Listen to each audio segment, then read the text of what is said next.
thank you.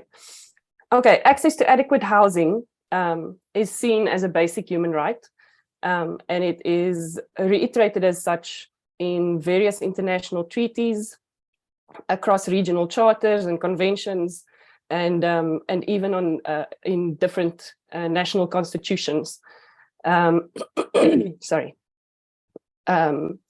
Housing problems are also experienced worldwide in a broad range of different countries, most countries, and housing problems are often found to be connected.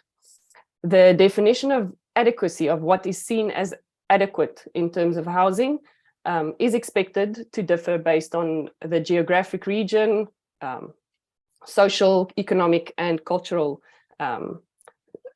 situations. International learning from different authorities between one another would be highly beneficial, because then you can learn, or then they can learn between from the excellence of others.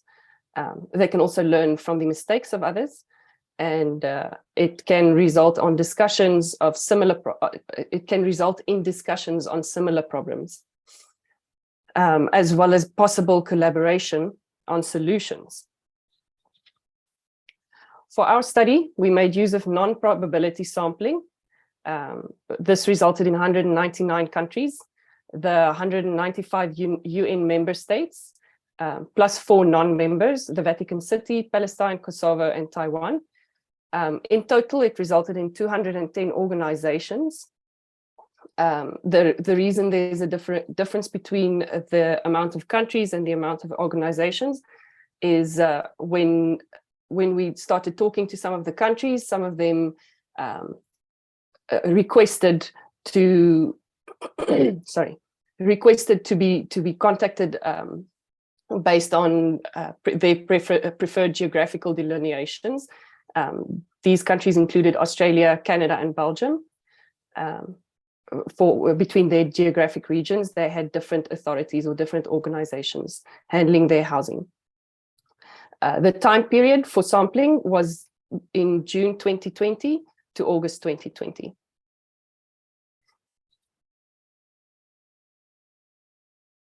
Sorry.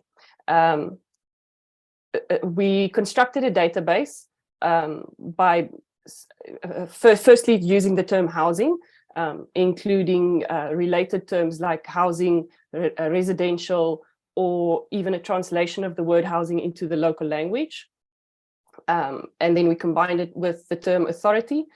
And this also included terms like authority, department, regulation, national, those types of words, to construct a database of the official website or official online presence of these authorities within all the sample countries. And then we sought to establish communication with them. The limitations of our study was that it was limited to online communication.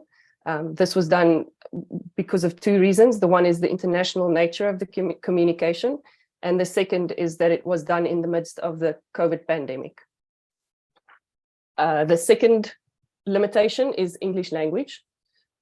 We did make use of website interpreting and text translation, and we also attempted to have the salutations in the local language for the communication, but it is still a fact that only 55 countries have English as their primary, de facto, or de jure language, although it is seen as the most spoken second language. The results of our attempt to contact was that contact could not be initiated with 26% of the sample. The reason for this is that mainly, the main reason was that there was no contact information or contact form available on the official website or online presence.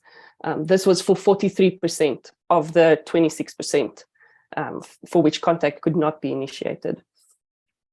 For 24%, there was no information on the authority, the official, or we could find no information on the official authority that handles housing in the specific country. For 22%, we had website errors. The website couldn't open, or there was an error with loading the website. For 7%, there was no website or online presence at all, even though we could discern the authority. And for 4%, there was no English translation available. The reason this could happen, even though we made use of translation software, is sometimes the website made use of formats other than text, so the translation could not work. For 74% of the sample size, we could initiate contact.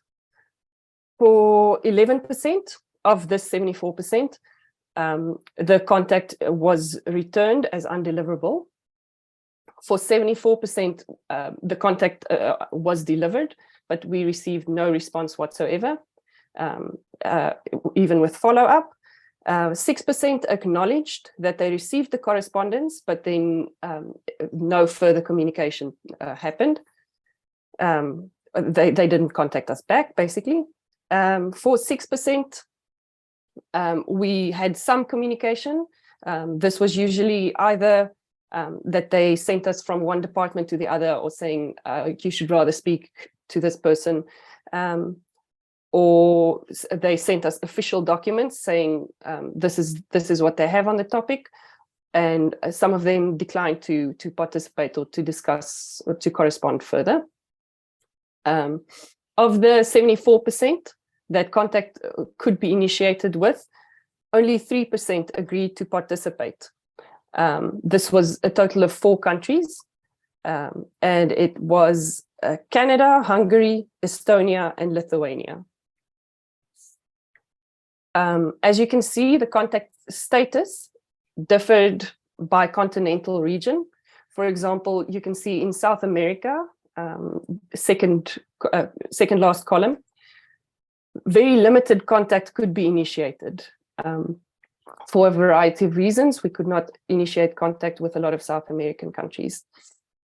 For Africa and the Middle East, for example, a lot of contact could be established or could be initiated, but it was mainly unresponsive.